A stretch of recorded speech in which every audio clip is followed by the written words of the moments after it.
नमस्कार भक्तों, स्वागत है आप सभी का हमारे चैनल वास्तु शक्ति संसार में। सभी भक्तों को महाशिवरात्रि की हार्दिक शुभकामनाएं। अब बात करते हैं शादीशुदा स्त्रियों के लिए महाशिवरात्रि व्रत के नियमों की। यदि आपका विवाह हो चुका है तो इस पवित्र व्रत में आपको कुछ खास बातों का ध्यान रखना चाहिए, खासकर अगर आपके पति आपको कुछ पहनने के लिए कहे और वह इन 3 चीजों में से कोई एक हो तो तुरंत मना कर दे। ऐसी मान्यता है कि यह 3 चीजें पहनने से पति की उम्र पर विपरीत प्रभाव पड़ सकता है। आज हम आपको विवाहिता स्त्रियों के लिए कुछ बेहद महत्वपूर्ण बातें बताने वाले हैं। शादी के बाद पति पत्नी 7 जन्मों तक एक दूसरे के साथ ही होते हैं और अपने रिश्ते को मजबूत बनाने के लिए कई परंपराओं का पालन करते हैं। लेकिन कई बार अज्ञानता के कारण महिलाएं ऐसी चीजें पहन लेती हैं जो उनके पति के जीवन के लिए शुभ नहीं होती। आधुनिक समय में कई महिलाएं जाने अनजाने ऐसी चीजें पहन लेती हैं जिनका सनातन शास्त्रों में स्पष्ट उल्लेख नहीं है, लेकिन उनके प्रभाव गंभीर हो सकते हैं। इसलिए यह जानना जरूरी है कि वे कौन सी 3 चीजें हैं जिन्हें शादीशुदा स्त्रियों को कभी नहीं पहनना चाहिए। भगवान कहते हैं कि जो भी सच्चे मन से पूजा करता है, मैं उसकी हर मनोकामना पूरी करता हूं। विवाह के बाद हर स्त्री के लिए 16 श्रृंगार का विशेष महत्व होता है। मांग में सिंदूर, माथे पर बिंदी, हाथों में चूड़ियां, पैरों में पायल और बिछिया, यह सभी विवाहिता स्त्रियों के लिए बेहद मायने रखते हैं। जब एक लड़की अपने घर को छोड़कर ससुराल जाती है तो उसका जीवन पूरी तरह बदल जाता है। श्रृंगार एक स्त्री की सुंदरता को निखार देता है और उसके जीवन में एक नई पहचान को उजागर करता है। यह केवल धार्मिक दृष्टि से ही नहीं बल्कि वैज्ञानिक दृष्टि से भी महत्वपूर्ण माना गया है। 16 श्रृंगार विवाहिता के लिए विशेष महत्व रखते हैं क्योंकि इनमें उपयोग होने वाली प्रत्येक वस्तु उनके वैवाहिक जीवन और सुख समृद्धि का प्रतीक होती है। हिंदू धर्म में हर सुहागन स्त्री अपने पति की लंबी उम्र और खुशहाल जीवन की कामना के 716 श्रृंगार करती है। हालांकि कुछ ऐसी चीजें भी हैं जिन्हें स्त्रियों को कभी धारण नहीं करना चाहिए। अब कुछ लोग इन बातों को हल्के में लेंगे क्योंकि उन्हें वास्तुशास्त्र की जानकारी नहीं होती। हमारे हिंदू सनातन शास्त्रों में कहा गया है कि बंदर क्या जाने अदरक का स्वाद, यानी यदि कोई व्यक्ति वास्तुशास्त्र के बारे में नहीं जानता तो वह इन उपायों या ज्ञान को नजरअंदाज कर सकता है। लेकिन जो लोग सही और सटीक जानकारी चाहते हैं वे इस वीडियो को ध्यान से देखें और समझे। भक्तों, आपको यह तो पता ही होगा कि महाशिवरात्रि का व्रत महिलाएं क्यों रखती है।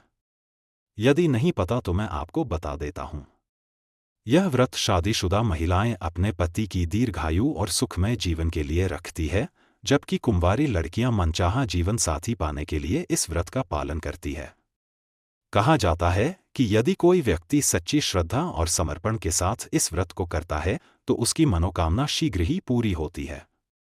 मां पार्वती ने भी भगवान शिव को प्राप्त करने के लिए इस व्रत की कठोर तपस्या की थी और तभी से यह परंपरा चली आ रही है। अब आपको यह भी जान लेना चाहिए कि इस वर्ष महाशिवरात्रि 2025 में 26 फरवरी को मनाई जाएगी।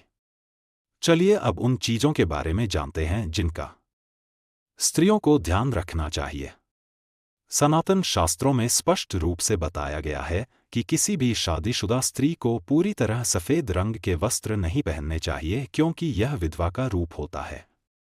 इसके अलावा ऐसा करने से आपके मान सम्मान को ठेस पहुंच सकती है। आजकल के फैशन के दौर में महिलाएं सुंदर दिखने के लिए कई हदें पार कर देती हैं, जिनके बारे में सोचना भी अनुचित माना जाता है। वास्तुशास्त्र के अनुसार पूरी तरह सफेद रंग की साड़ी या सूट पहनना सही नहीं माना जाता है। इसका कारण यह है कि सफेद रंग की साड़ी विधवाओं का प्रतीक मानी जाती है। इसे पहनने से नकारात्मक ऊर्जा का प्रभाव बढ़ सकता है और वैवाहिक जीवन पर प्रतिकूल असर पड़ सकता है। इसलिए सुहागन स्त्रियों को पूरी तरह सफेद वस्त्र धारण करने से बचना चाहिए। अगर आप सफेद रंग का वस्त्र पहनना चाहती हैं तो उसमें अन्य रंगों का समावेश जरूर करें। भक्तों, ऐसा भी कहा जाता है कि सफेद रंग विधवाओं का प्रतीक माना जाता है, इसलिए शादीशुदा स्त्रियों को जितना संभव हो इस रंग से दूरी बनानी चाहिए। पूरी तरह सफेद वस्त्र पहनने से बचें और हमेशा कुछ अन्य रंगों को शामिल करें। अब बात करते हैं दूसरी महत्वपूर्ण चीज। आधुनिक दौर में महिलाएं सुंदर दिखने के लिए पैरों में सोने की पायल और बिछिया पहनने लगी है, लेकिन यह शादीशुदा स्त्रियों के लिए शुभ नहीं माना जाता। वास्तुशास्त्र के अनुसार पैरों में सोना धारण करना अशुभ होता है। ऐसा करने से धन के देवता कुबेर महाराज का अपमान होता है, जिससे परिवार में मतभेद और आर्थिक परेशानियां उत्पन्न हो सकती हैं। इसलिए पैरों में सोने के आभूषण पहनने से बचें। यह न केवल सनातन शास्त्रों के अनुसार अनुचित है, बल्कि इससे नकारात्मक प्रभाव भी पड़ सकता है। अब तीसरी बात करते हैं, जो बेहद महत्वपूर्ण है। धर्म के अनुसार शादी अधूरी मानी जाती है यदि विवाहिता स्त्री मंगलसूत्र और सिंदूर न धारण करें। हिंदू परंपराओं में सिंदूर सुहाग का प्रतीक माना जाता है और इसे पति की समृद्धि व लंबी उम्र से जोड़ा जाता है। यदि कोई विवाहित स्त्री सिंदूर न लगाए तो इसे अनुचित माना जाता है। इसी तरह मंगलसूत्र का भी विशेष महत्व है।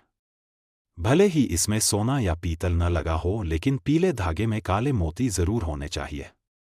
कहा जाता है कि मंगलसूत्र का पीला हिस्सा मां पार्वती और काला हिस्सा भगवान शिव का प्रतीक होता है। इसीलिए शादीशुदा स्त्रियों को मंगलसूत्र अवश्य धारण करना चाहिए, क्योंकि इसके बिना विवाह को पूर्ण नहीं माना जाता है। ऐसे में आपके रिश्ते पर कलंक लग सकता है। इसलिए एक शादीशुदा स्त्री को मंगलसूत्र अवश्य पहनना चाहिए। यदि आपके पास मंगलसूत्र नहीं है तो कम से कम गले में काला धागा जरूर पहने। भक्तों, क्या आप जानते हैं कि सिंदूर में एक खास चीज रखने से यह आपके और आपके परिवार के लिए अत्यंत शुभ हो सकता है? यदि आप इस बारे में नहीं जानते तो इस वीडियो को अंत तक जरूर देखें, क्योंकि अब हम आपको बताने वाले हैं कि वह कौन सी चीज है जिसे सिंदूर की डिब्बी में रखना शुभ माना जाता है। धार्मिक मान्यताओं के अनुसार सिंदूर लगाने के कई नियम होते हैं जिनका पालन करना अनिवार्य होता है। यदि सुहागन महिलाएं इन नियमों का सही तरीके से पालन नहीं करती हैं तो उनके जीवन में परेशानियां आ सकती हैं। साथ ही उनके पति को धन और स्वास्थ्य संबंधी समस्याओं का सामना करना पड़ सकता है। आइए जानते हैं सिंदूर लगाने के वे महत्वपूर्ण नियम जिनका पालन हर शादीशुदा स्त्री को करना चाहिए। सिंदूर का गिरना बहुत ही अशुभ माना जाता है, इसलिए इसे हमेशा बच्चों से दूर रखना चाहिए, क्योंकि बच्चे इसे छू सकते हैं जिससे यह गिर सकता है और अशुभ प्रभाव पड़ सकता है। मांग में हमेशा सूखा सिंदूर ही लगाना चाहिए। आजकल बाजार में लिक्विड सिंदूर भी उपलब्ध है, लेकिन धार्मिक दृष्टि से यह शुभ नहीं माना जाता। कई महिलाएं सोचती हैं कि सिंदूर माथे से गिर जाए तो यह शुभ संकेत होता है, लेकिन असल में ऐसा नहीं है। इसीलिए इसे सही तरीके से लगाना आवश्यक है। सिंदूर को सार्वजनिक रूप से लगाने से बचना चाहिए, क्योंकि ऐसा करने से आपके पति को बुरी नजर लग सकती है। इसे एकांत में और विधि विधान से लगाना शुभ माना जाता है। इस्तेमाल किए गए सिंदूर को इधर उधर ना फेंके।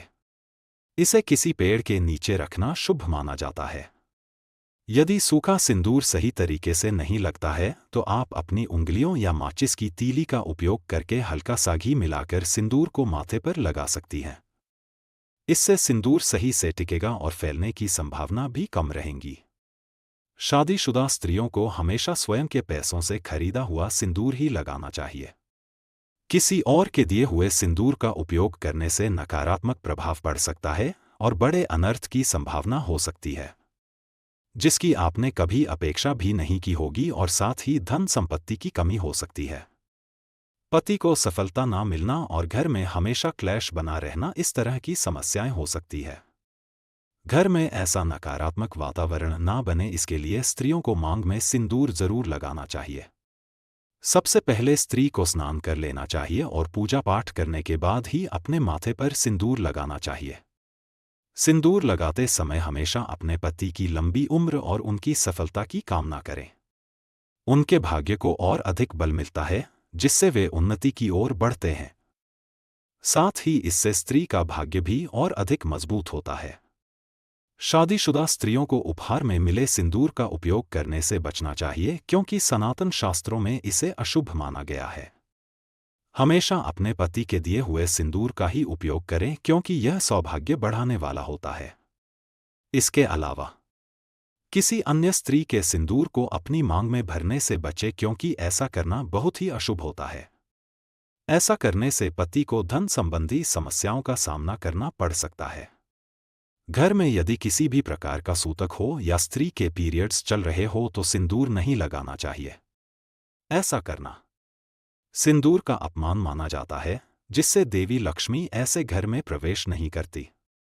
हिंदू धर्म की मान्यताओं के अनुसार पीरियड्स के दौरान स्त्रियों को कुछ कार्य करने से रोका जाता है, जैसे रसोई में जाना, अचार छूना, पूजा पाठ करना या मंदिर जाना। मान्यता है कि इस समय स्त्रियों के शरीर में ऊर्जा का संचार अधिक होता है, जिसे भगवान सहन नहीं कर पाते। इसी कारण से पीरियड्स के दौरान पूजा पाठ और मंदिर जाना वर्जित माना गया है। प्राचीन काल में मंत्रों और अनुष्ठानों के बिना पूजा अधूरी मानी जाती थी और इनमें बहुत अधिक समय लगता था। पीरियड्स के दौरान स्त्रियों को इतनी देर तक बैठकर पूजा करने में कठिनाई न हो, इसलिए उन्हें इन नियमों का पालन करने के लिए कहा गया। यदि पीरियड्स की अवधि 7 दिन की हो तो 8वें दिन मंदिर में प्रवेश कर सकते हैं। ज्योतिष के अनुसार आमतौर पर पीरियड समाप्त होने के 5वें दिन महिलाएं मंदिर जा सकती हैं। यदि किसी स्त्री को व्रत के दौरान पीरियड्स आ जाए तो उसे व्रत पूरा करना चाहिए। इस दौरान भी भगवान के प्रति आस्था कम नहीं होनी चाहिए, क्योंकि भगवान के लिए मन की शुद्धता सबसे अधिक मायने रखती है। शारीरिक शुद्धता बाद में आती है। भक्तों, व्रत के दौरान यदि किसी विशेष पूजा का संकल्प लिया गया है तो पीरियड्स के दौरान आप किसी अन्य व्यक्ति से उस धार्मिक कार्य को करवाने के लिए कह सकती हैं। पीरियड्स के दौरान भी व्रत के सभी नियमों का पालन करना चाहिए। ऐसे में प्रभु का अधिक से अधिक मनन करें। यदि आप किसी विशेष पाठ का जाप करना चाहती हैं तो फोन के माध्यम से भी पाठ पढ़ सकती हैं। पीरियड्स के दौरान स्वच्छता का ध्यान रखना जरूरी है। स्नान के बाद साफ वस्त्र पहनकर ही मंत्र और पाठ करें। धार्मिक मान्यताओं के अनुसार पीरियड्स के दौरान स्त्रियों को सिंदूर लगाना चाहिए या नहीं, इस पर सवाल उठता है। सिंदूर, जिसे कुमकुम के नाम से भी जाना जाता है, मुख्य रूप से विवाह का प्रतीक माना जाता है। माना जाता है कि हिंदू विवाह की रस्म तब पूरी होती है जब वधू की मांग में सिंदूर लगाया जाता है। यह प्रथा सदियों से चली आ रही है और मांग में सिंदूर लगाना सुहागिनों का मुख्य श्रृंगार माना जाता है।